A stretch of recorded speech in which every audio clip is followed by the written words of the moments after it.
Welcome to FreeThinkers Fireside, where we put the human in humanists, one cozy chat at a time. My name is Helen, also known as House Bells. It's another off night for the show.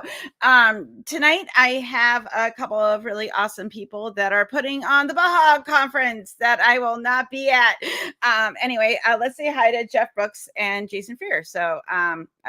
Our lovely neighbors to the north. Hi, Jeff. Hi, Jason. Oh, Hello. Welcome to the show. thanks for having us. Really appreciate it. Yeah. Sure. Yeah. Thank you so much for coming on. Jeff, why don't you start with who you are and what do you do? What is your role going to be at Bahacoon? And then we'll go to Jason, but also what you do and who you are and all that stuff. Sure. So my name's Jeff. I live in Canada, as you said. I'm in Ontario, about half an hour from where Baja Con will be. So that's about 30 minutes from the Michigan-Ontario border. We're right on the border of Michigan and Ontario. Been here for a number of years. Been in the humanist community for 10 or 15 years probably. Been non-believer or an atheist probably for as long as I can remember. I don't really ever remember having a belief. For the conference, I have the honorable job of being the MC for the conference, which also gives me the pressure of trying to keep things on track and keeping things on time, which is always a bit of a challenge depending on our speakers. But we've been pretty successful at pulling it off. So. Awesome. Great. Okay. And Jason, who are you, sir? My name is Jason. I'm on the board of directors with Jeff. I do not have the responsibilities he does. I live about an hour away from where Bahacoon is going to take place.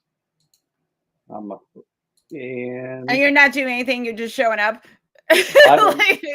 I'll be running around doing stuff, but there's nothing. You don't have it like an official role? No, well, Jason's being pretty modest. Jason actually is looking after our podcasters, and we're going to be having a podcasters forum on the Saturday night, a panel, and Jason's the one that's been looking after all of that. So, and awesome. He's helped us out with our audio visual stuff, and just any job that needs to be done, Jason looks after it. So nice, very cool. So, what year is this for Bahacoon? This will be the 4th year of Bahacoon. Okay, and was it your idea, Jeff? No, the first year I went simply as someone in the audience. I wasn't on the board. I was looking at Seth Andrews' website actually and seeing where he was going to be that year. And I noticed he was going to be in a little town called Point Edward, Ontario, which is 30 minutes from my house, and I was just completely surprised at that. So, so I went with my girlfriend Suzanne, and we went to the first Bahacoon, and then before the second one, Bob Barnes, who's the sort of the person that has spearheaded it from the start and has been on the board from the beginning. Bob contacted me to say they were looking for some new board members and some new people to help out. So he asked if I would join. So I've been on the board and helping out. This will be the 3rd conference I've helped out at. Okay, awesome. And Jason, how did you get involved with Bahacoon?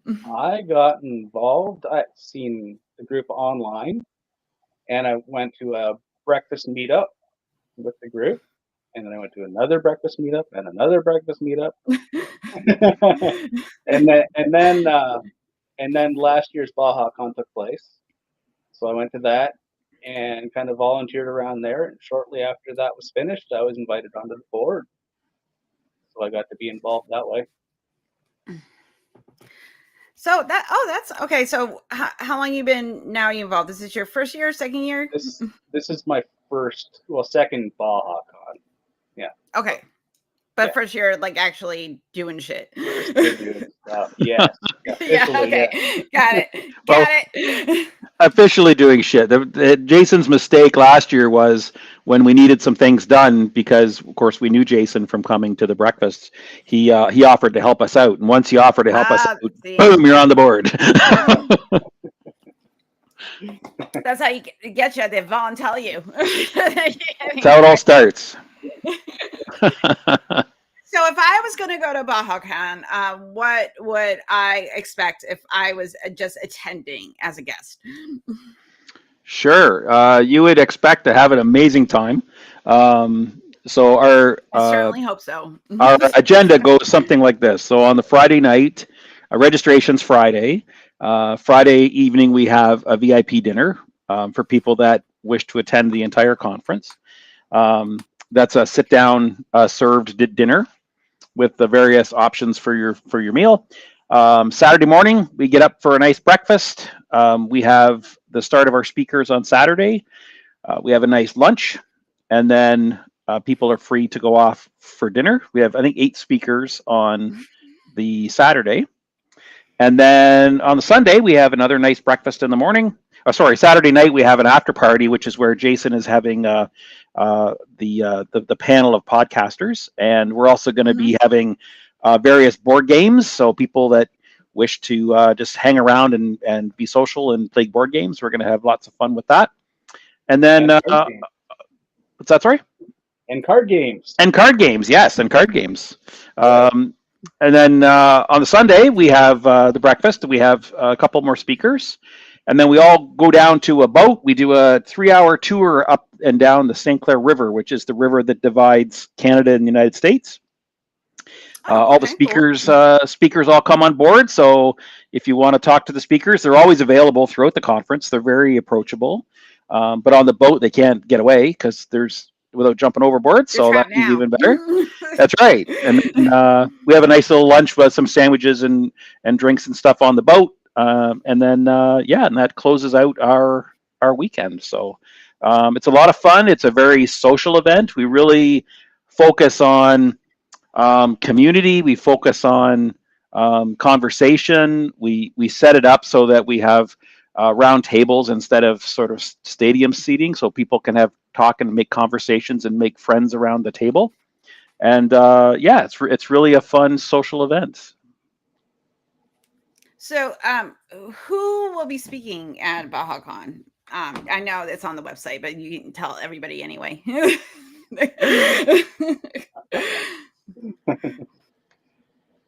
There's a list. We got 7 minutes that's going to come.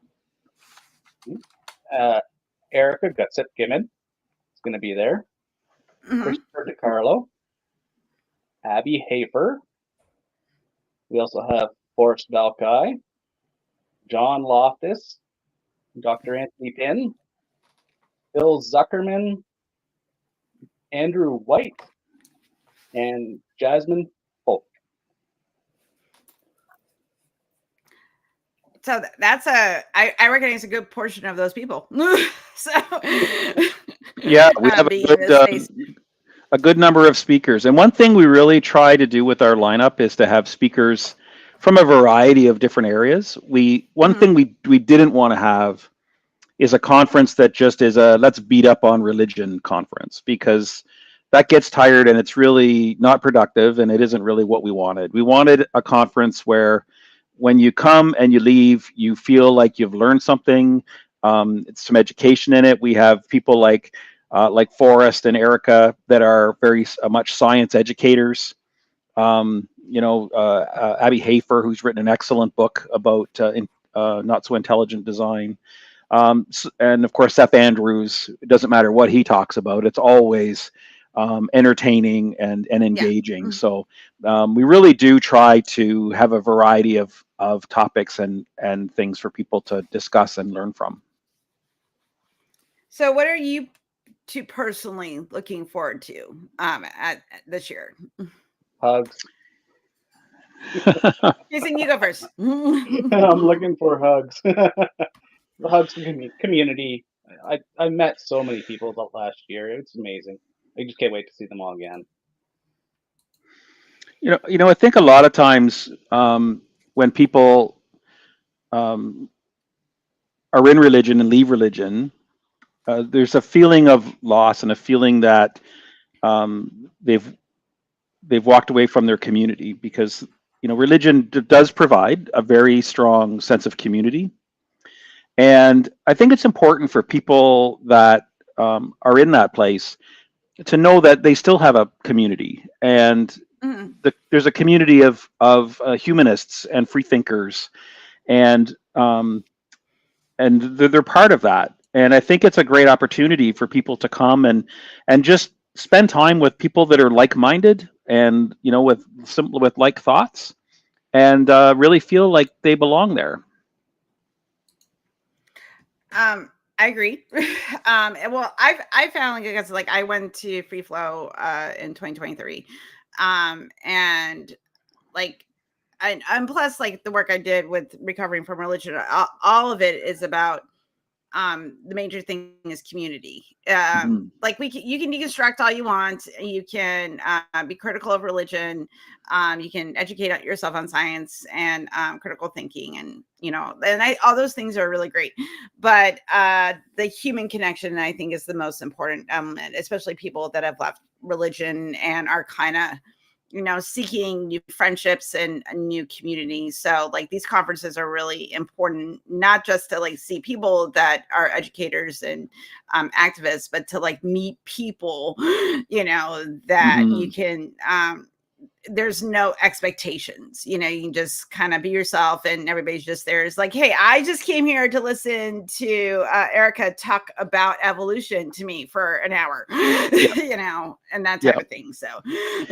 Yeah. The one thing I found really interesting last year, I was chatting with one of our speakers we had last year, Dr. Josh Bowen, and I asked him, because of course he, as many of our speakers and many people, were quite religious and quite right wing religious at the at in their youth and at the time. And I asked him, like, looking back now at his current self, looking back to his old self, like, how strange is that, to look back and know that he believed all those things that he no longer believes. And he said, what I thought was interesting, and I've heard this from others as well, the hardest thing to get around for him, and still to this day he still struggles a bit with it, is that fear of hell. That it's not so much all the stuff that religion says is really good and you're going to get all these wonderful things. It's the fear of the punishment that they preach to you, and this eternal damnation piece that just embeds itself in part of your brain, that is so hard to get past, even for people that have been out for many, many years. it's the number one thing called recovering from religion about is the Hmm. fear of hell. Yeah. um and it's a little different for me, because like I grew up Catholic, but I didn't have, there's not a lot of fire and brimstone. I mean, the Catholic Church has fucking problems, but Yeah. there isn't a lot of that fire and brimstone preaching. Yeah. So I didn't have that. I just had like, a deconstruction of bad ideas, and not so much like even science, because like science is encouraged in the Catholic Church. Mm. So you get it, Yes, very because much. I went to Catholic school, I got science class and religion class. They were two separate things. So Yeah. even then, that wasn't hard. So like for me, it's hard to grasp the fear of hell, and also not having a scientific literacy. Like those are Hmm. two things that are so alien to me as someone that did grow up religious, but didn't have a hard time squaring or letting, well, I'm like, I don't have a fear of hell, because that wasn't really, pushed into me, when I was a young child into, my teen years and adulthood, Yeah. so. I grew up in what here is called the United Church of Canada, which is a little different than the United Church in the United States, but it's very Is it much. is it like the United Church of England from the Queen? No, no, it's much. It makes Catholicism look Pentecostal. Like, it's very light church. Oh Um, yeah. we we had in my city, we had a transgender minister back in the '80s. Like, the very, Oh very wow, open. you And were progressive. Holy yes, shit. and Like, in fact, the United Church of Canada has a minister in Toronto. She's spoken at a couple of our conferences. Who's a out atheist and is a minister for the United Church of Canada. So that's how progressive the United Church of Canada is, that they have an atheist minister. But so yeah, we didn't have that either. They told the fun stories about Noah's Ark and made it sound cute and this stuff like that. But there was never any of the really the fear of hell pushed down you, like some of the other much more um, right wing religious churches have. Jason, what did you grow up religious? Not really. My dad Okay, walked well, away from you the dodged a church fucking when he bullet. was younger. My whole family is RLDS, so it's Mormon light. But Okay. yeah, yeah. I walked away. So I was never a believer. Yeah. that kind of brings up an interesting question when you mentioned like the right wing fund is like right wing funding religions a thing in Canada? Like it's here because we're currently living through an existential crisis. Yes. Christian nationalism, fun for us. So I'm curious, like, do you guys experience that at all in Canada? It is here. We do have Pentecostal and Baptist churches. We have, Dutch Reform, which are very, certainly believe the Bible is the true story, and that, I have a good friend of mine believes that Noah's Ark actually happened, and that there was a real Adam and Eve, and those things are true, and someone lived in a fish for 3 days. Like they truly believe that is true. So they are here, but I think that as a general rule, Canada is more secular than the United States. I mean, I think a lot of countries are more secular than the United States, but I think certainly Canada is. So I don't think that religious right fundamentalist ideology has really quite the same impact as it does in the States, or they don't have maybe quite the same power at this point. Although we are seeing that certainly in some of our provinces where it's becoming more prevalent, and we're seeing attacks on things like transgender rights in some of our provinces now. But as a general, nationally, that isn't a thing. So I, do you think I'm trying let me phrase a sick question. Do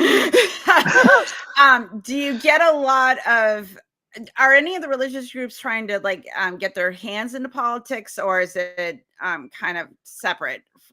Like there's a clear distinction with the separation between like country and religion. I think they're trying for sure. Yeah, I think they're trying. I think we're seeing that with to some degree with the primary right wing party we have, at least nationally, and we do have some minor parties that have popped up in Canada that aren't really a player at this point, but are certainly trying to get that foot in the door for sure. But they've never really gained those types of policies have never really gained much national traction, I don't think, because just as a general rule nationally, we're just not a terribly religious country compared to some others for sure. What was that, Jason? So we're just too secular here for that to take hold, I think.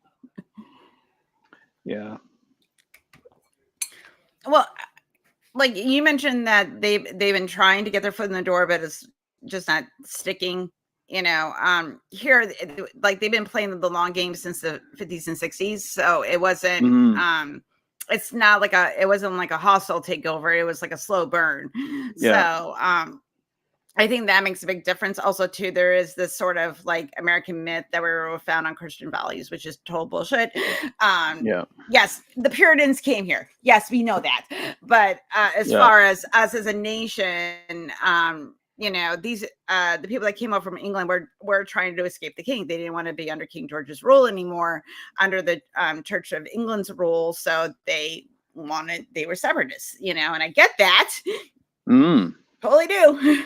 But there's a lot of American myth wrapped up in a lot of our how people view this country, and they're not curious enough to really understand like why the Constitution was written, and the actual history that happened.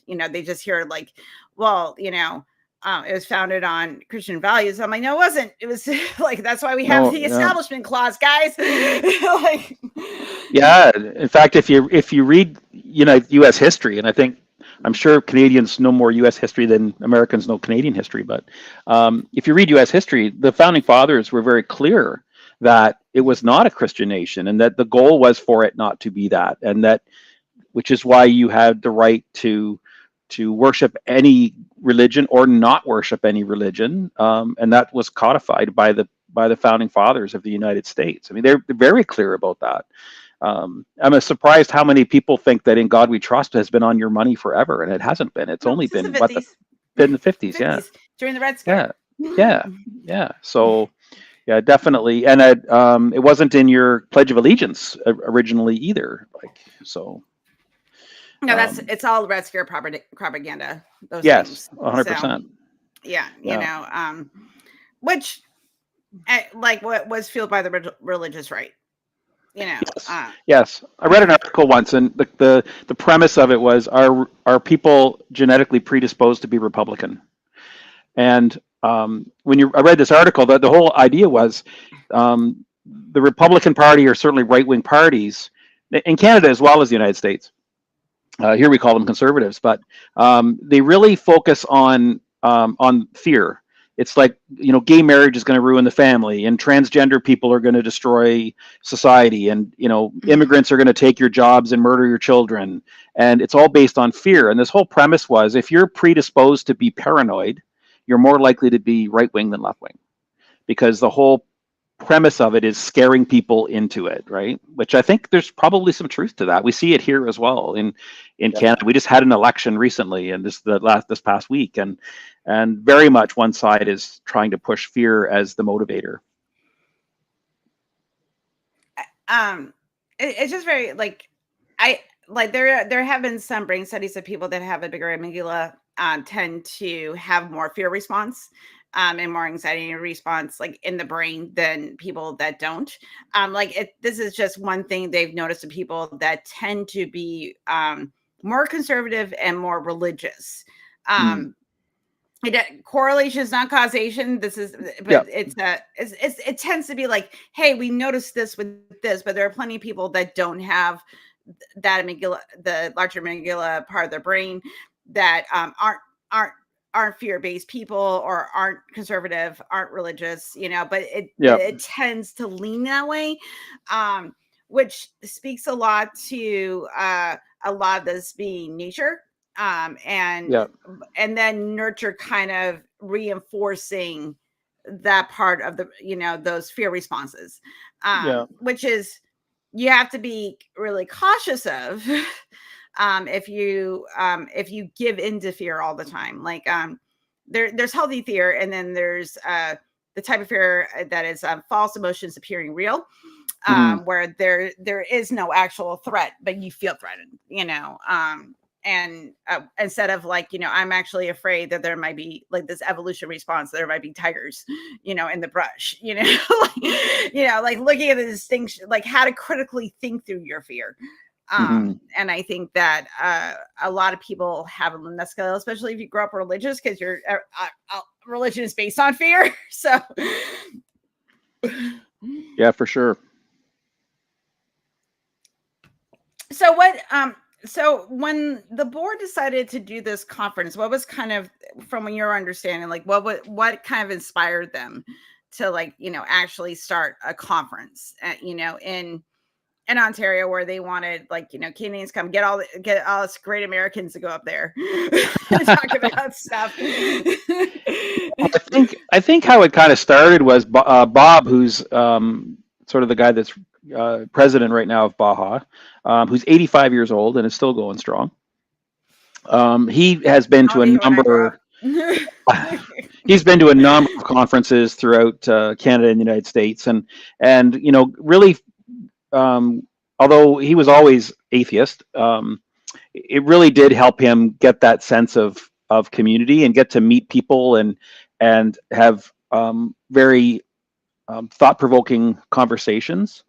So he really wanted to bring that back to this area and to Canada, to say let's have something like that here. And although there's has been some really good conferences, and still are out in Calgary. There's one coming up this weekend in Calgary. That's a Weekend Reason, which is a really good conference. There's been one in Vancouver a few times out on the West Coast. There really hasn't been a lot of them in Ontario.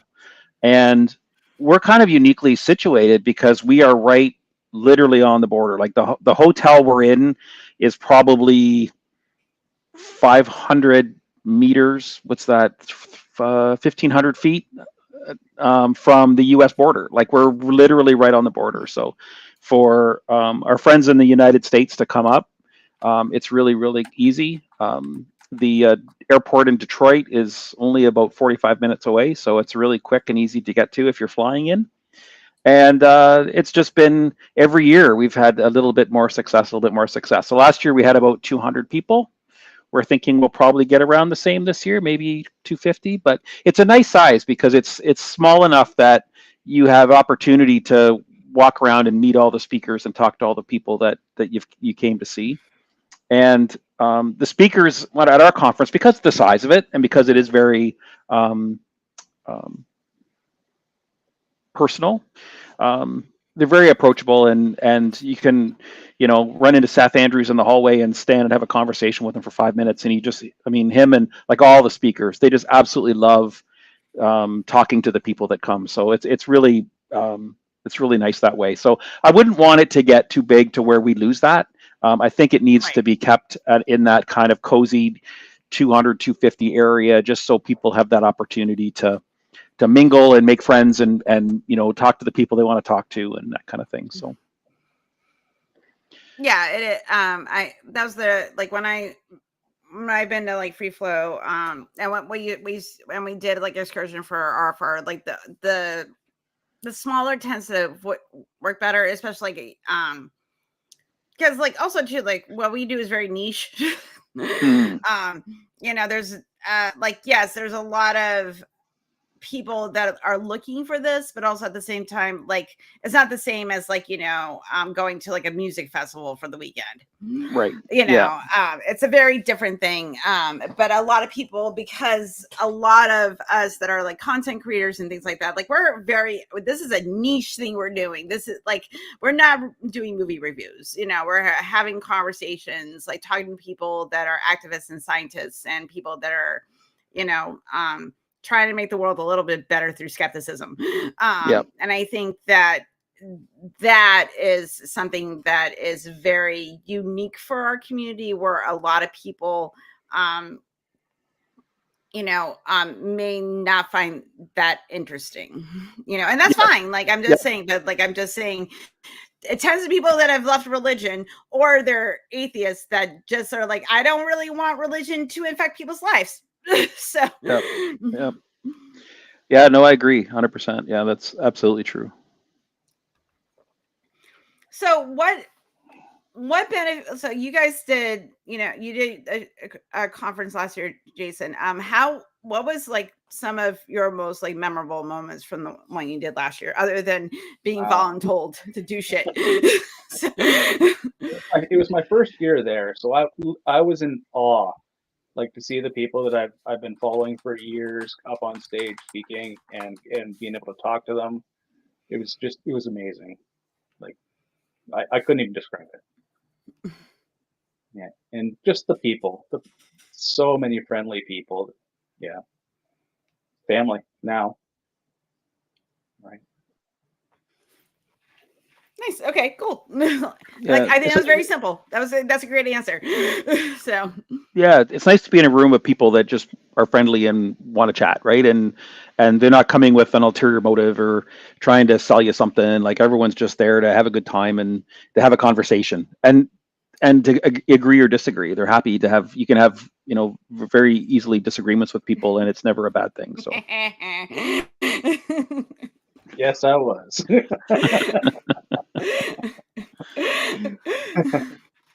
It was probably the MC. That's probably the thing that really was. Oh yeah, definitely.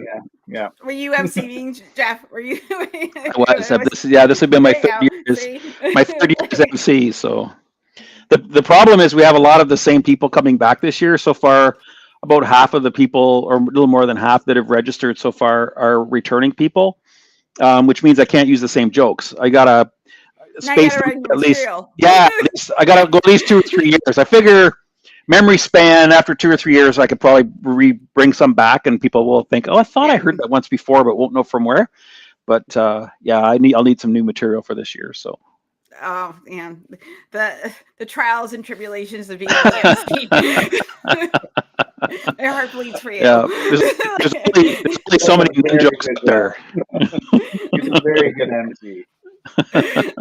I'm disappointed I'll be missing it. I'm sure it'll be you'll have to tell me your jokes like after the Yes.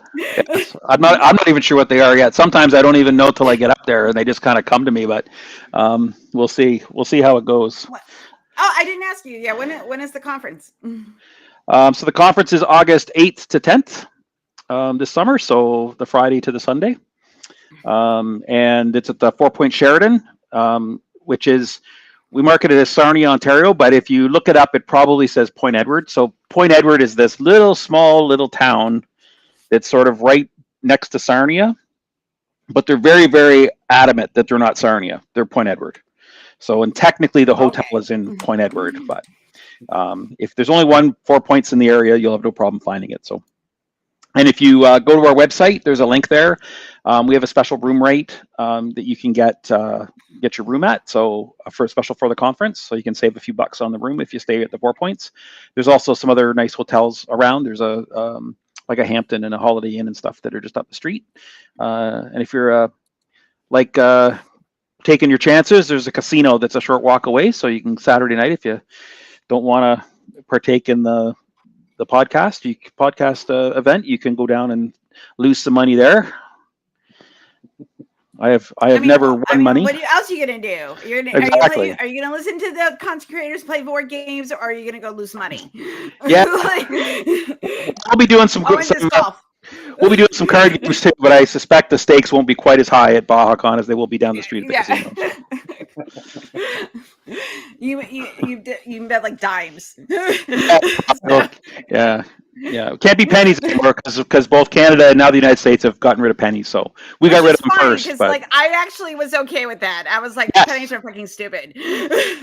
Yes. I was like, why are we spending money on this? This is dumb. It costs more to make it than they're worth. So yeah. I'm like, we got rid of them. What did Jason? Maybe 8 years ago, something like that. It's been a long time. It's been a long time since we've got rid of pennies in Canada. Yeah. I still think I have somewhere. Like I still think I have some Canadian coinage because my mom's from Quebec. So I went to Canada a lot when I was growing up.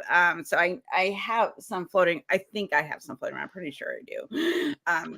We also got rid of the $1 and $2 bills. Now I know you don't have really $2 bills in the United States, but for years we've always had $2 bills. They're just rare. We always have $1 and $2 bills, but now for probably 15 or 20 years now, we've got rid of the bills and we have coins, $1 coins and $2 coins. Oh, okay. Yeah, we saw the paper money, but like, and the thing is though, like in the United States, if you do get a $2 bill, you don't spend it. Like you like hold on to it, like because it's like, wow, I got a $2 bill, and you just hold on to it. Like it's only like if you have to spend it, it was like because I had no other choice than to spend my $2 bill. So that's how that works. Wow. It's kind of like when you get like you get like a 50-cent. Like a 50-cent coin, because usually we just have quarters, but you get a 50-cent coin, you don't spend that either. They're like, I don't know why we put these arbitrary rules on our money, but we do, because capitalism, I guess. Yeah. Well, you do have a dollar coin with John F. Kennedy's picture on it, I believe, because many years ago I was still living in my hometown, driving a little Toyota Corolla, really hot little Toyota Corolla with a big 3-speed automatic in it. And I got gas. In change, I got 4 American coins, like dollar coins, in my change from the guy at the gas station, with John F. Kennedy. I still have them in a drawer here somewhere. I'd never seen them before, but so they're rare too. And that was back when they were kind of the Canadian U.S. dollar were pretty much the same anyway, so it didn't much matter. But now, of course, there's a bit of a gap. But there were like a few years ago when they did all the state coins, it was a contest to see if you get all the states. It's still kind of cool when you get one. You're like, oh, I got, Iowa, but do I spend it? Yes. Like, I'm not that much of an American. Like, I'm kind of like, cool, Iowa. Yay. Like the New Hampshire coin has the old man on the mountain, but that collapsed in the early 2000s because it was basically being held up with the equivalent of like bubble gum and toothpicks. It's millions of years old. It was probably it was beautiful, but it's still the state symbol, and I'm like it's not there anymore. It's not on the mountain anymore, guys. So it's just very funny. So, if you do get a New Hampshire coin, you should hold on to it because that thing don't exist. Okay, good to know. I'm gonna make a note. Keep New Hampshire coin. Helen said to keep a New Hampshire coin. Down. Helen Plus, said, I'm from New Hampshire, so you have to keep it. There you are. That's why it was so easy to go to Canada because it was only 4 hours to the border, and then and then go up to Montreal is 6. So, well, that's not bad. Yeah, it's amazing actually how close it is. Me and a couple friends have for a few years we went down to Kentucky to tour bourbon distilleries, and from where I live, I can be in Kentucky in less than 6 hours. Yeah, it's fast. If I can be in Florida in 19 hours. If I drive straight, I can be in Florida in 19 hours from my house. If I drive north for 19 hours, I'm still in Ontario. I haven't even left the province yet. So, So do the provinces, are they like our states? Like you can just kind of go back and forth across them? Yeah. Okay. Yeah. Very, very much the same. The differences, I guess, in provinces are different provinces have different rules for things that the province is directly in charge of. So as an example, healthcare. So the healthcare is a provincial responsibility. Nationally, it says these are the things that your healthcare in your province has to pay for, has to cover. But then each province has different rules or different exceptions. So in Ontario, we have an Ontario insurance card. If I go to British Columbia, my Ontario insurance would pay British Columbia for whatever I have done there because it's managed by the province. Although we recognize each other's health insurance kind of thing. So. Oh wow! But, see, yeah, you're talking about what I want, and I don't have that because I live in hell. Yes. So, well, it's I'm very jealous of universal healthcare. It's pretty amazing. It is pretty amazing. And as much as some of your politicians, and I won't mention any names, but it rhymes with Donald Trump, says that Canada has higher taxes, and on average we don't actually. We have lower taxes than the United States, and we have healthcare. It's statistics and studies have shown that having a national health care would be cheaper than through allowing insurance companies to do it. Oh, for sure. Behold, it's like cheaper. Billions of dollars cheaper. It was, and we would have to pay like 2% more in taxes. It's between 2 and 10%, but it's very low for us to have it. But then the cost benefit would eventually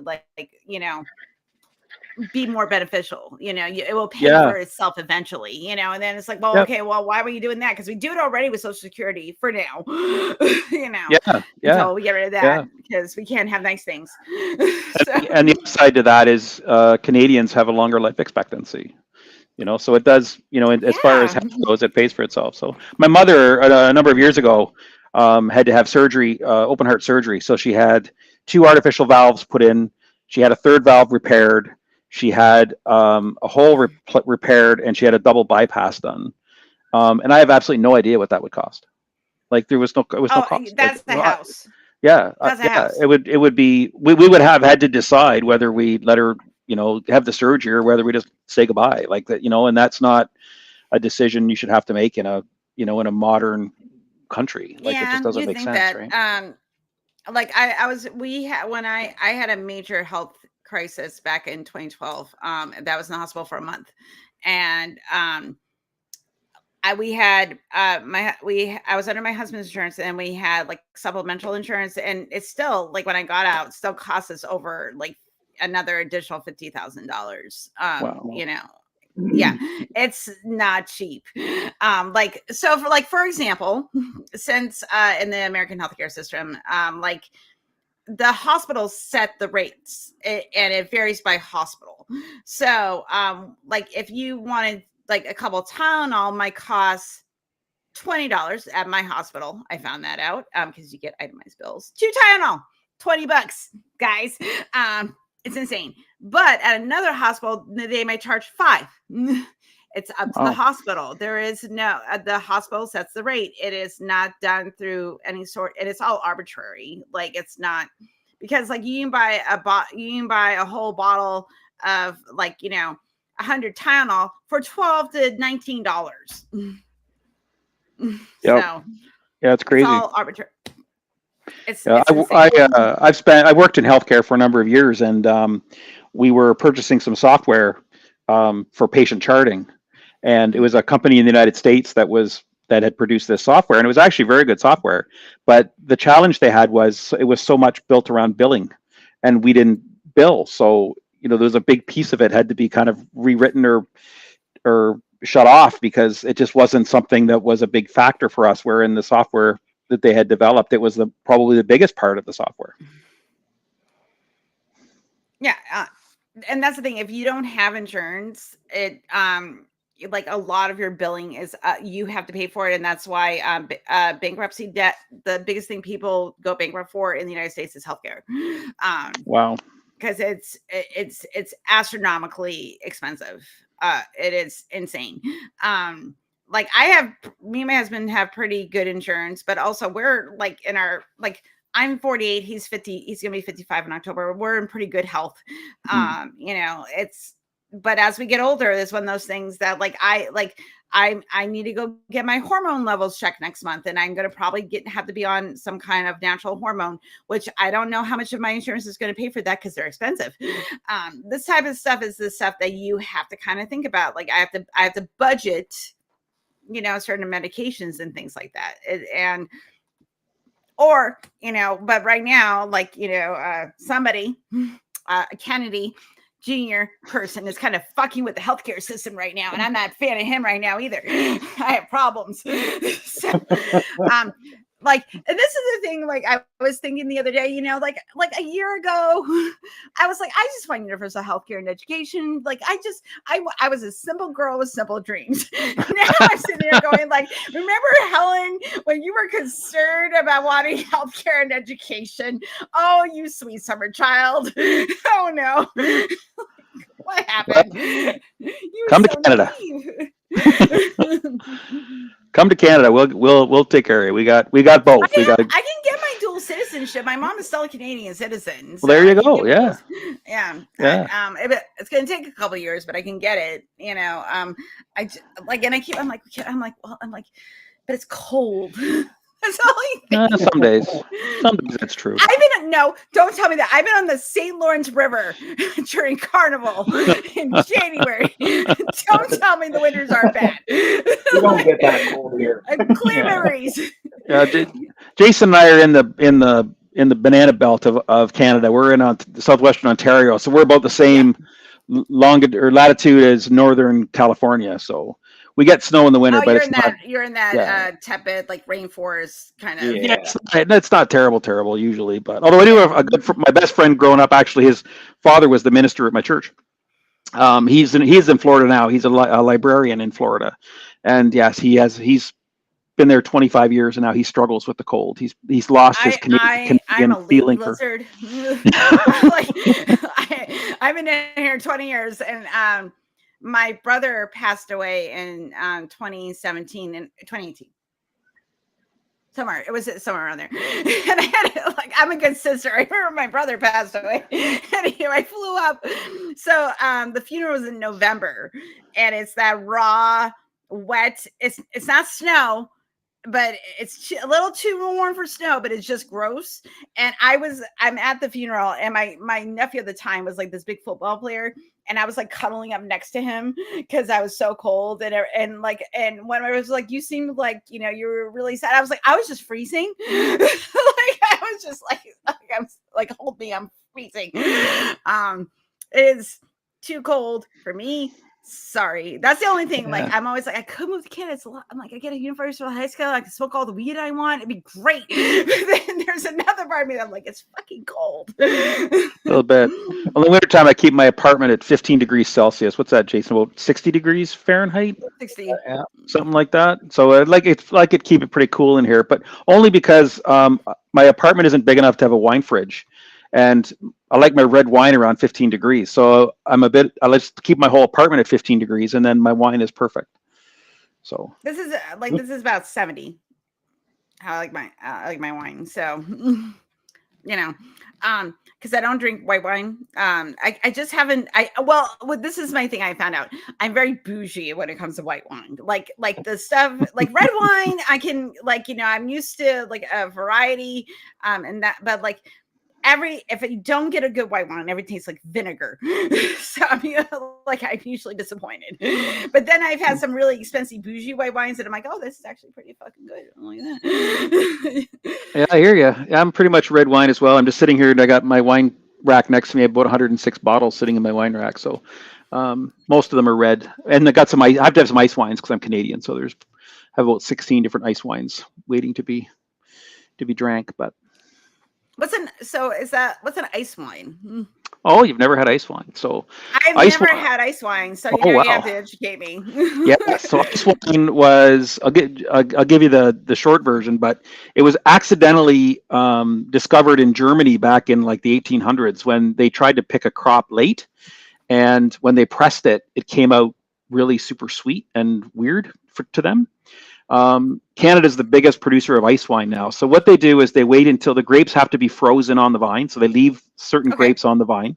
They wait till they're frozen, and then they go out and they pick them frozen and they press them frozen, and then produce wine. It's not inexpensive. It comes in smaller bottles, and it's usually a good one is probably $40 or $50 for a smaller bottle, but it's because the amount of labor that goes into making it, and they get very little juice out of it. But what you get is it's a dessert wine.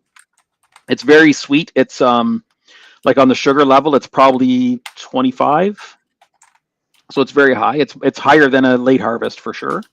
But it's a nice sipping after dinner wine. It used to be primarily just whites like Vidal's and Riesling ice wines, but now there's some very nice like Capsol ice wines and some very nice red ice wines as well that are quite lovely. Like I've had like a Riesling. I like the German Rieslings. The American ones tend to be a little bit too sweet for me. I like more of a crisper sweetness to it, not so much like where I feel like I'm drinking candy. Yeah. Ice wine, you would feel like candy. Ice wine is very almost syrupy. It's much thicker than regular wine because of it's so much more concentrated, but it has a very unique flavor, and it's a sipping wine. It's not a chugging wine because it's really quite sweet. Chugging. Yeah, it's not like what I do. Dinner wine. It's nice over ice cream too. That sounds nice. Ice wine is it's lovely over ice cream, but not one of my really nice ones because I'm not going to put a $60 bottle of a wine over ice cream. But for some Why of the would you do that? that's sacrilegious. Don't I know. I know. Listen, actually, I'm religious about a lot of things. About anything. Am I about wine? Fuck yes, I am. Yeah. I actually have a lovely one. It's ice wine and brandy blend, which is really nice because the brandy kind of takes some of the sweetness off the ice wine, but the ice wine takes some of the snap out of the brandy. And they use the same variety, like the variety of grape they use to make the brandy is the same variety of grape they use to make the ice wine. So they really complement each other nice. Like I don't like bourbon, but I like bourbon infused wines. Because you get that snap and I don't know how to describe it. Like smoothness of the bourbon without the actual like heavy flavor of bourbon, because like bourbon on its own I can't stand, but I like things infused with bourbon. like I don't know, I'm weird that way. So where my husband like loves bourbon, and every time I keep trying and I'm just like, yep, I'm disappointed. Like I don't like it. I'm a big bourbon fan. Love Basil Hayden. I got some bourbon sitting here right now, but we can't get them right now in Ontario, so we can't get any American alcohol in Ontario. So thank you, tariffs. Yeah, exactly. Well, I was actually kind of I kind of applauded your prime minister, and he was like, yeah, we're just done, and I was like, okay, like that's fair. Like, good for you, because we're kind of being assholes. So, Jason, what is your drink of choice if you drink? I'm kind of a craft beer drinker. Yeah. Do you do like IPAs or like porters? Like what Yeah. do you? Yeah. IPA. Yeah. I do everything. Yeah. No, I'm You're not not picky. that. You're gonna drink I'm Budweiser. You're not gonna that drink some picky when it cheap comes to ass beer. Budweiser. Yeah. Yeah. Just as long as it's not cheap ass Budweiser, I'm good. Yeah. Let's like I'm not gonna there's not some bad like my earbuds are dying. Like I've had some like some Pabst Blue Ribbon. It's a good cheap beer. like I will have some Pabst Blue Ribbon before I will have a Budweiser. I'm just saying. Yeah. It's called Pabst Blue Ribbon because it won the ribbon in the World's Fair in Chicago. Yep. Right? Is it 1893? Is that right? I think something like that. I'll Chicago ask World the Fair. all-knowing God Google. I think that's about when it was. I love the all-knowing God Google. Yes. Let's see. It was sold Milwaukee, Wisconsin in 1844, and then 1893. You are correct, sir. There you go. We're taking your trivia night.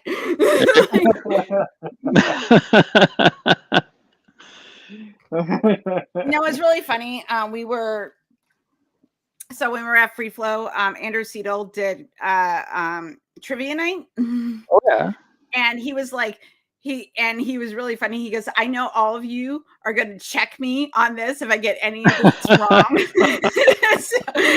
so he's like, I double check my answers. I learned what a group of owls was called that night. So that's the memory I took away from that. Do you know what a group of owls is called? Parliament. Yep, there you go. Do you know what a group of flamingos are called? No. Nope. Oh fuck! I had it. It was really cool. I just forgot it. Oh no! Hold on. I had it. Oh my god! It is the best thing ever. Hold on. I got it. Hold on. Hold on. I'm trying to be really cool about it. Hold on. Oh my god, the wiki article is not helpful. It was something called like a oh fuck. God damn it. All right, I'm gonna forget I said anything. Okay, I'll look. Okay, group of flamingos. This is what happens when you do a podcast with somebody that has ADHD. It's a flamboyance. It's called a flamboyance. Oh wow, the best name. That is the best name. So, do you know what a baby swan is called? I do know what a baby swan is called. A baby swan is called a cygnet. A cygnet. Oh, a cygnet. I was born and raised in a city called Stratford in Ontario, and Stratford has swans down in the river. So everybody in Stratford knows what swans are called. So they have 20,000 people show up when the swans march down to the water for the summertime. They just a few weeks ago they have a pipe band that pipes them down. They let them out of their little winter home, and all the swans walk down to the water. And all these people stand around. That's adorable. We're kind of like that way about ducks. I know. They're all mating pairs because apparently swans mate for life. Although a few years ago, Clyde stepped out on Bonnie and went with a younger swan. Actually, it made the paper. Like that's what things are like in Stratford on swans. Damn that Clyde. Fucking Clyde stepping out. Yeah. Get that younger Caligula. Going after that. Typical headlines in Canadian papers. That's Canadian papers for you. Yeah. So don't homosexual swans also mate for life? Yes, they do. Yep, I thought so. Yeah. Yep. No, that's absolutely true. Yep. Even though it's quote unquote unnatural, right? There's so many animals that portray gay tendencies, like penguins. I was having a debate with someone about the gays. I go, there's 15,000 species that are queer, and and the person goes, no, they're not. And I'm like, Yeah. Can't argue that. And I'm No. like, but there's facts. Yeah.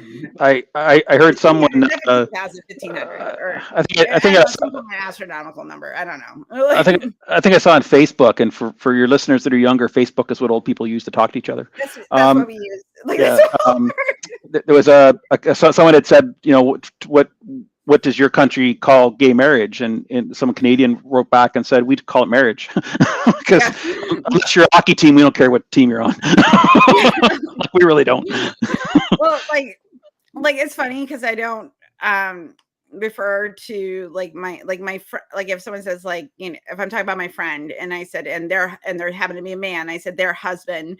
I don't go they're married to a man. I just go their husband, Mark, blah blah blah blah blah. Because I'm like, I have to make this special distinction. Exactly. It's very strange. I think though, like I look at my kids.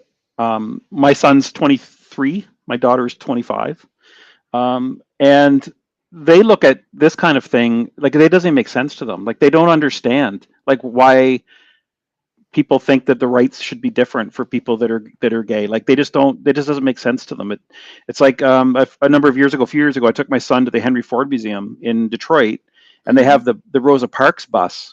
And they had a display up with like the colored only water fountains and white only water fountains. Yeah. And my son's looking at that, and he just can't contemplate how that could ever have been a thing, Yeah, bigotry is kind of our brand here. Yeah. But I think as time goes on, I think that's like those old ideas are just going to go away, right? Because the newer people coming in they just don't see that as an issue, right? Like my oldest is trans, and I have a cis straight son. My oldest is 23 and my son is 21, and even both of them, they just don't like me when I was coming up as a queer person and trying to and as a feminist, like trying to like find my place and be comfortable with myself. Like yes, there's bigotry here, but like amongst our friend group, like people like in their like they associate with on the day-to-day, there's none of that. There's no having to explain yourself, having to come out, there was none of that, where like, when I had to come out, and it was really weird. Especially like and like I also had I was talking to my coworker yesterday. She's like, "You're queer, but you're married to a man." And I'm like, "Yeah." I'm like, "It can be both." And I go, "And we're also polyamorous." So that's another conversation we can have.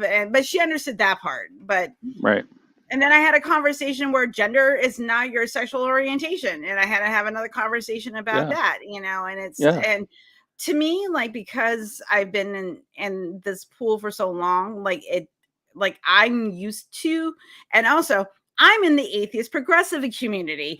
Every single one of us are just kind of like, are you nice to people? Are you a cool person?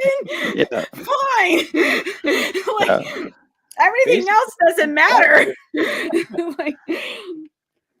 So I think, but I don't think like when you're, but also since I live in the United States, and right now we're doing some light fascism, like you can feel the landscape changing, and that's terrifying.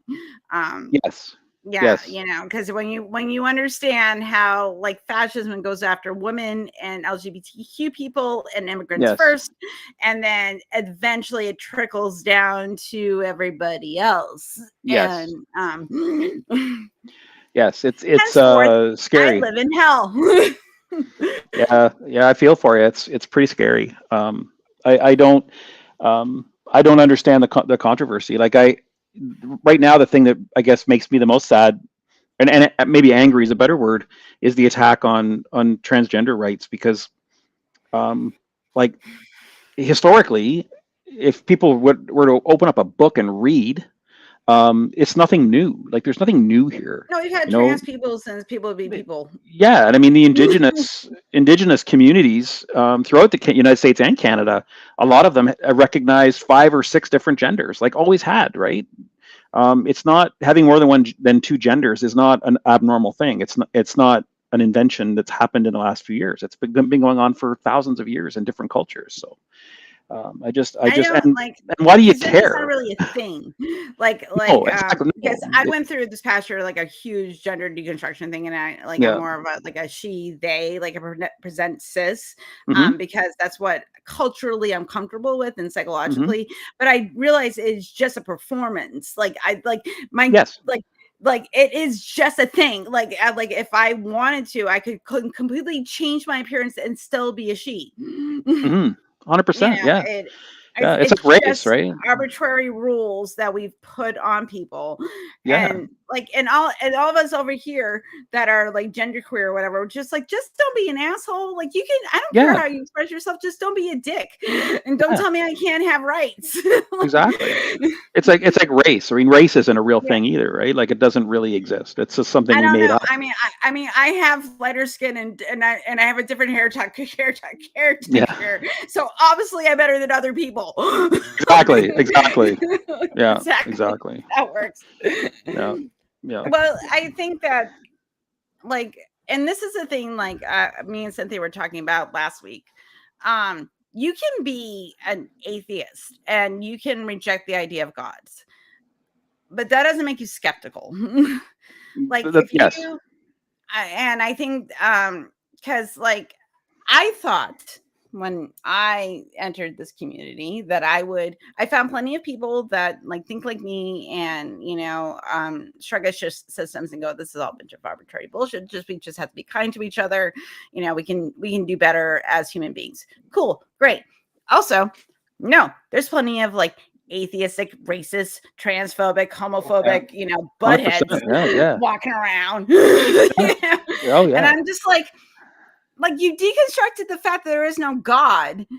Can't like a lot of these systems come from religion. Mm-hmm. So two more steps. Just do a little bit more, guy. You're almost there. Yeah, no, that's so true, right? Like I try to explain that when people ask, about me being an atheist, because I'm very open about me being atheist. I'm like, all atheist means is I don't believe there's a God. There are right. Anything else is on the table. I know atheists that believe in ghosts. I know atheists that believe in like conspiracy theories. Like it doesn't. I know. I do too. Believe in God, right? I'm like, you don't believe in God, but you believe in ghosts. Yeah, I know. I scratch my head on that one, but yeah, I scratch my head on people like this friend of mine that believes Noah's Ark was a real thing. Like, I don't know how you can isolate part of your brain and believe those things that are so absolutely provably untrue, but still function normally in society. And other than that, like he's a smart guy. He's a rational guy. Like he's a really nice guy, and we're good friends. We just disagree on a few things, including people living in fish. But like people taught by fish. Yeah, but that one little piece he just kind of isolates and doesn't use thinking on that piece, but every other part of his life he does, and I find that fascinating. I just find that interesting that people can the have that ability two for pieces. the human brain to compartmentalize in different ways, because I was talking, I do every Tuesday night, I do lives on TikTok and through the atheist community of Austin, and I talk to people. And a couple of weeks ago, I talked to my first young Earth creationist. Blew my mind. Like I've seen them online. I've seen other wonderful people in this community talk to them or respond to videos. Like it's a thing. We all know they exist. I never really talked to someone, and we got onto the age of the Earth, and I go to Wikipedia, and there's 213 articles on Wikipedia alone on the age of the Earth. Okay. And he goes, I said, okay, I'm like, you have one book. This one article has 213 sources. I said, why is this wrong? And he goes, the devil. And I was just like, I had no argument for that. I'm like, you and I don't live in the same reality. Because why would a god make all the things look like there is no creator, and but also there had to be one? Like, why would he make it this confusing? I don't know. I'm very confused. I'm for years they wouldn't admit that there was a such thing as dinosaurs, right? Like that was until there Yeah. was too much evidence they couldn't refute it Yeah, anymore. but now But it's the devil. yeah, The yeah, devil now with it's dinosaur bones everywhere. yeah, yeah. It's always Satan. It's always Satan. It was Satan. It was Satan, yes. Always Satan. Like, Where's Dana Carvey when we need him? so, like it's like, oh, but also I remind myself that these people vote, so I have to be like, okay, like, Yeah, yeah. like I've And been watching. I was watching. There's a really good documentary on Amazon Prime right now about the Satanic Panic, and like, did you have a Satanic Panic in Canada? no, not like you Oh, you in the missed States. out. No, We no. watched news about it. We played albums backward just because they sounded funny. Like we weren't. That was really it. It wasn't any. Yeah. Okay, so there's a really good documentary right now about, like, so this whole thing started with this woman, like she actually went through real trauma. She went through a miscarriage, and her psychiatrist, who was like super Catholic, and also a believer in demons, and put a lot of suggested memories into her brain. Well, like he encouraged ones that, like, she made, putting things together, and probably stuff that, she actually had trauma from, because like her family said, like her upbringing was inconsistent, and she probably did go through some real trauma. But the thing is, though, instead of dealing with the actual real trauma she went through, he started saying it was, when she started talking about demons and stuff, he took it that she was actually part of a satanic cult when she was growing up. And it's horrifying to listen to. Like, they have recordings of the sessions, and it's heartbreaking to hear her, like, in so much fear. Because you kind of want to laugh at her, but when you hear that human part of her, you're just like, oh no, and then my heart kind of went out to her as a trauma survivor. So I was like, oh no, you weren't treated. And there's some exploitation going on. And oh no. Because I think she genuinely believed that these things happened to her. I don't think she was a shyster. I don't think she was a person that was like, like, to hear these sessions, and then for her to go on this tour. And also, she's kind of her weight. She dresses like an Amish mom. Oh wow. Like, but then her psychiatrist ended up marrying her, which was also weird and creepy. Yeah, there's a whole thing that goes on there. But Wow. when you hear somebody talk like that, and you hear them actually believe that they're being infested by demons, and then and because of that, it spills over into the culture, because we live in it. Like, people here are very religious. Like, my dad was a skeptic, and he kind of got swept up in it for a second, just because he heard that, like, people were like drugging kids at concerts and stuff like that, just got swept up into like that whole, not critically thinking. Because, like, my dad was older, like he wasn't going to, like, he didn't know anything about like youth culture in the 1980s and 90s. He didn't know shit. Right. So I get it. But also, yeah, implanted memories, Melanie. Like, it's just one of those things that when you see it, you're like, okay, this is interesting. And it's happening now. Like, apparently, like, I'm a big D&D nerd, and apparently I'm summoning demons every time I play D&D. I have not been very successful in this, but maybe I'm doing it wrong. I don't know.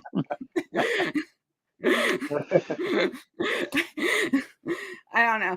I don't know how you summon demons rolling dice, but I don't know. In the cards too. They're in play too, apparently. Like, if you play card games, add Bahacoon, We'll summon some demons. We'll bring out some demons. I remember as a kid. Now we never used it. I remember seeing it in the basement. Was my mom? She had a Ouija board, and I think. I have a Ouija board. Yeah. I guess years ago her and some friends would play with it and stuff. But I mean, I never ever saw it, attempted to be used. But yeah, that would, I guess, fall into the same thing, wouldn't it? Well, I had one, and then my husband, we had like a little rolling table that we used as a name table that my husband made like a Ouija board on because we like spooky things. And me and my friend Cara from RFR came to visit me last July, and we decided to use it. And like nothing happened. We got like R, Q, and 3. So like that's the name of our demon that we summoned. Like, like, what did he want? We're like, I don't know. It's just like, but like getting back to like these people that kind of make these inferences, and they like associate like certain things with like being an atheist and believing in ghosts. It's kind of like, where are these ghosts coming from? Does that mean you believe in a soul? And that soul exists after you die? And then like, why would you have a soul? I have questions. Yeah, for sure. Yes, it was a droid. Thank you, atheists.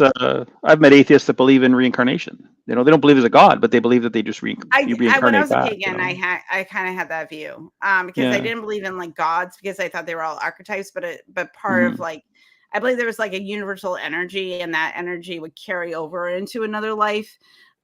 Whether you remember that past life or not was debatable. So yeah, I always like the people that say well, just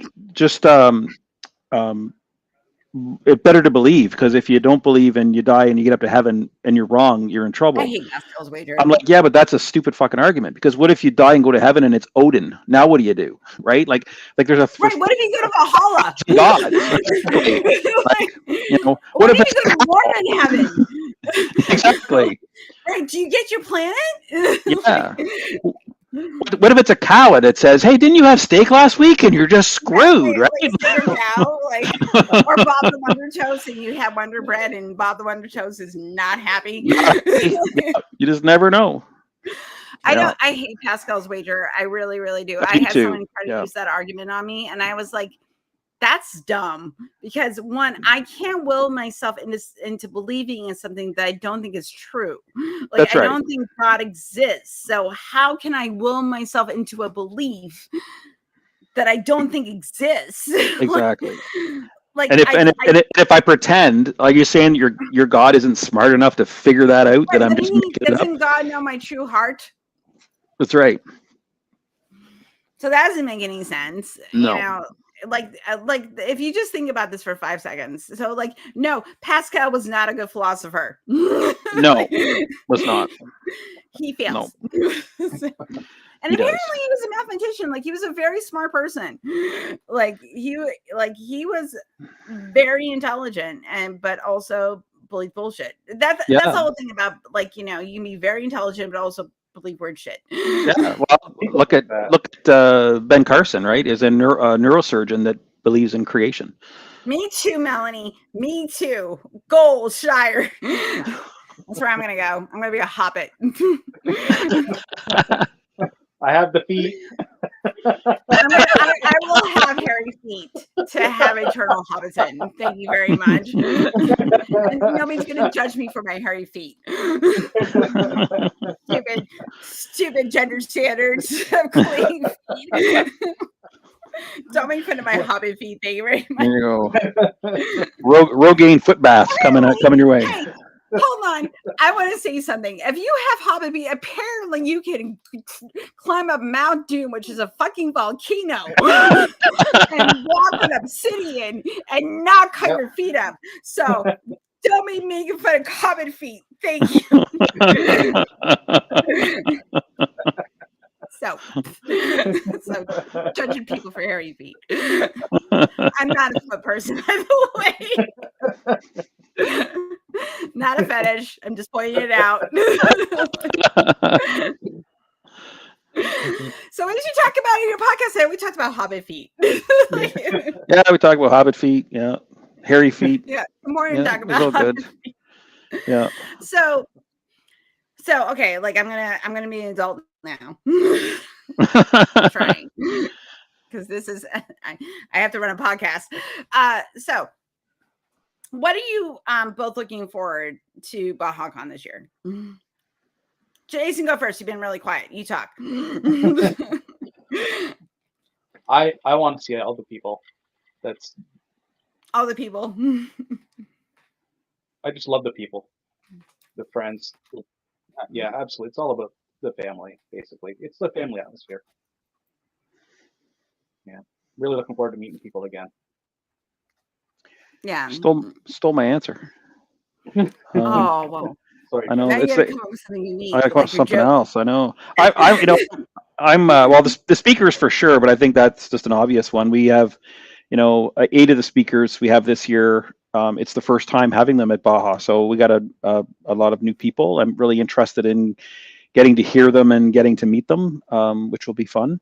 And I really think the Saturday night the podcast panel is going to be a lot of fun. Like I think we're going to have a very fun social night on the Saturday night, and between that and the board games and stuff, I think it's going to be a lot of fun. It's going to really be a chance to get to know people outside of just a conference. So. Yeah, like I just need a job where I have more time to travel. I only get so much time during the year, and I have to like select. And also, like Bahacoon is having the exact same weekend that my brother's having his 30th wedding anniversary in New Hampshire, and I kind of have to go, and I have to go see my mommy. So I can't go, but that's fair. I really wish I would be there reasonable. because I was looking at the panel. I'm like, oh, half of my bitches are going to be there. Yeah. So. Melanie was pointing out my T-shirt. So that's last year. Whenever I would get up to introduce the next speaker, I would have a different T-shirt on. So I've spent the last number of months getting T-shirts lined up for next year. So for this coming year, so that I'll have different T-shirts this year. So I have more T-shirts than I know what to do with. But every weekend at the trailer, I have a different T-shirt. So yeah, that's really cool though. I think it's going to be a lot of fun. I'm jelly I won't be there. Next year, next year. Yeah, I want to go to the American Atheist Convention next year. I don't know. I'll figure it out. I'll make it happen. I had to do more conferences and stuff, but again, I only got so much time. Yeah, that's true. And so many good ones. It's hard to pick and choose. There are so many really good conferences. I'm going this year. I'm going to the ACA back cruise. Because also that's going to be a mini vacation. I'm going to spend some time with Dr. Ben at his home in El Paso, and then we're going to drive to Austin. Yeah, so it's going to be a little mini vacation. Griffin is going to join me, so it's going to be a thing from recovering from religion because we're besties. So that's going to be a thing. So and then we're going to drive to Austin, and I can hang out with all the wonderful people there. But I do want to go the American Atheist Convention. I was going to go to Free Flow this year, but it just didn't happen, and I'm super mad because when a bunch of people that I'm like, why didn't I go? It's one of those things, and I'm doing the same thing. I'm like, oh, I can't go, and then I'm a little sad.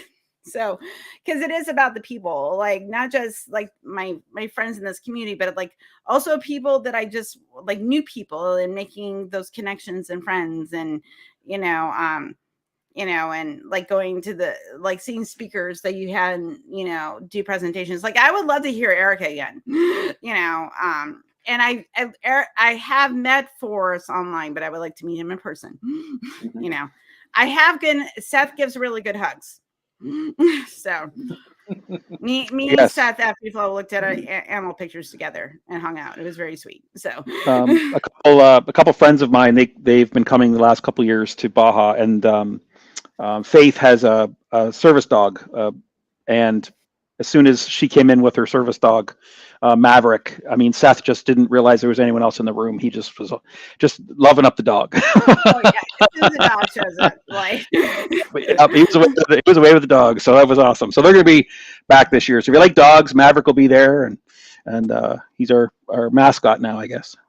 Oh, that's great. Yeah, he's a nice dog. So he's a very, very friendly little dog. What type of dog is he?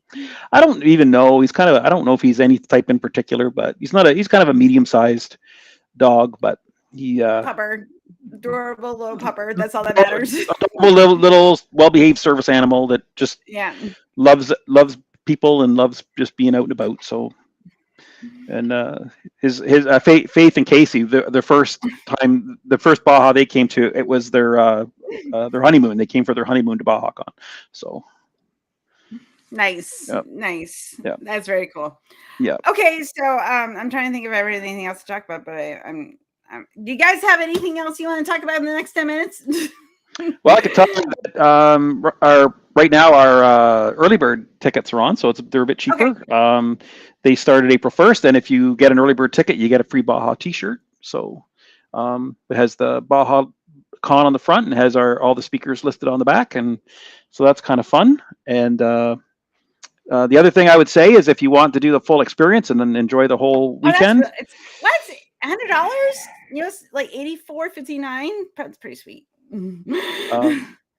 If you want to do I'm looking at that's for the dinner. Okay, for the whole. That's weekend. For the dinner. Yeah, it's $350 Canadian full price for the whole weekend. Okay, there it is. Okay, yeah, I see and it. That includes your dinner Friday night, breakfast and lunch on Saturday, breakfast and the lunch on the boat and the cruise, the boat trip. All that's included in that. But the boat is limited. It's a good sized boat, but it holds about 150, 160 people. So if we have 250 people register, or we're hoping we'll get registrations for that many, we will have to cut off registration for the boat trip after so many. Because we just can't fill up the boat. So. So if you want to make sure you get on the boat, the sooner you get your tickets, the better. Not only do you get a free T-shirt, but you'll get on the boat cruise. So free T-shirt and boat cruise. And boat cruise. And there's a bar on the boat, so you can have a Oh, and a bar. You can get yourself a beer while you're on the boat, or So it's a lot of fun. If you have a favorite board or card game, bring it along. Yep. You are going to play Cards Against Humanity, right? I'm sure that will be there. Yes. Oh yeah. Otherwise, I will be insulted if you don't. Even though I won't be there, I will be insulted. You'll be me side eye all the way from Florida. Yep. Well, thank you so much for being here. This is really fun. I love having these conversations. I like talking about Bahacoon and just random shit. Like we talked about Hobbit feet for 5 minutes, so that was fun. I know and I can honestly say this is the very first time I've ever had a Hobbit foot discussion. So, so there you go. You never know what's gonna happen. You took my Hobbit foot virginity tonight. You put that on your Hobbit hole door. There you go. Yes. There you are. You're not gonna have a bed post. You're gonna have a Hobbit door. And you'd be like, "How many Hobbit feet can I have?" Oh, that's a king. I bet there's a king there. A little bit, yeah. That's a little bit, yeah. It's roll 34. There's a king. Anyway, thank you. Okay, so besides plugging the conference, there is a link in the doobly-doo. So if you are watching this later, there's a link to Bahacoon in the description. So if you want to go, please go ahead and click and do your registration and all that great stuff. Is there anything else you guys want to promote, talk about, like shill at all? Nope. Nah, I don't think so. Come to Canada, spend some tourist money in Canada, guys. Yeah. Come here, come up for a trip. We have some lovely country up here to come and see. We're very friendly. We're sorry about the whole booing the national anthem thing. It wasn't personal. We are really friendly. We love our American friends. To be fair, we kind of deserved it. So you kind of, and for Canada, that's like about as bad as you can get. Like that's you really pissed us off for doing something. I'm like, it's a slight boo. Yeah, we're a pretty friendly bunch up here as a general rule. So someone kneels down in our national anthem, and everybody loses their shit. Exactly. Okay, calm down. Especially around hockey. I mean, hockey's a big thing for us. People are more important than beliefs. Slow your roll. Okay. Yep. We're actually a big You can sports, still big love the sports national country. anthem, guys. You can still stand up for it. Nobody's stopping you. And did you know the first American style football game ever played in the United States was because it came from Canada? I'm sorry, what was So, that? American style football is Canadian. Is it? Yep, it is. Yep, McGill played Harvard, I think, back in 18. I might be wrong on this. 1873, I believe. They played a Saturday by Harvard rules, and Sunday they played McGill rules, and McGill rules are American football, and it's been American. It's been down there ever since. So, Canadian football, CFL, predates NFL. Oh, Yep. well, I learned something new today. Yeah. Do I In care fact, about football? No, but I did learn something new. the sports team. To be fair, I'm like that with all sports ball. Like I do not care about sports at all. Well, the sports team if in there's a good-looking man in tight pants running across the field, that's what I'm paying attention to. Everything else, I kind of like the cheerleaders, but the Canadians. cheerleaders. Both cheerleaders too. I don't discriminate. Oh,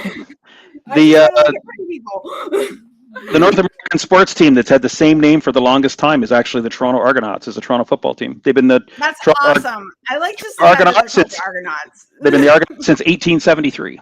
That's awesome. Yep. That's great. Like I learned something. So cool. Here, not only do we talk about Hobbit feet, we learn fun facts. Fun facts. Yeah. So, welcome to FreeThinkers Fireside, everybody. That's right. Yep. All right. If you like peanut butter, thank a Canadian.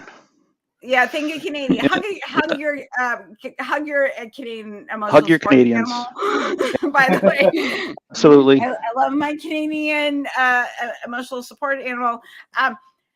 Steve Gaffinakis will be here next Wednesday. He wrote a book about being a humanist, and we used to volunteer together at a Recovering from Religion. He'll be here next Wednesday, so it's another Lovely. Canadian I know.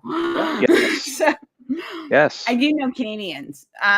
Tomorrow, Graham Martin, the cross examiner, is going to be here talking about what is being lost with this the erosion of the separation of church and state. So we're going to talk about that tomorrow. So and then another wonderful volunteer from Recovering from Religion is going to be here on Monday. Do I remember what we're going to talk about? No. We're going to talk about something. Well, so it's already been done, so that's off the list. Yeah, that's right. Exactly. We're not going to talk about that. No, been there, done that. It's like, sorry, you can't talk about this now, man. We already talked about it. Unless you want to expand on it.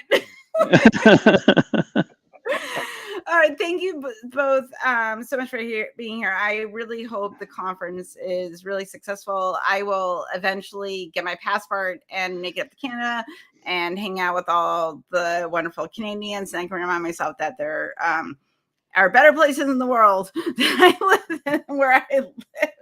Yay! Oh, thank you, Napaki. Oh, Demon Stride. Oh, he sent you here. Oh, that's so nice. sorry. I got new viewers. Please like and subscribe. By the way, the algorithm really likes it. Also, comments, and also if you're feeling generous and want to help pay for my Streamlabs account, buy me a coffee. Because I don't want to monetize my channel, but I just want enough to afford my Streamlabs account, which is $27 a month. If I can make $27 a month on my Streamlabs account.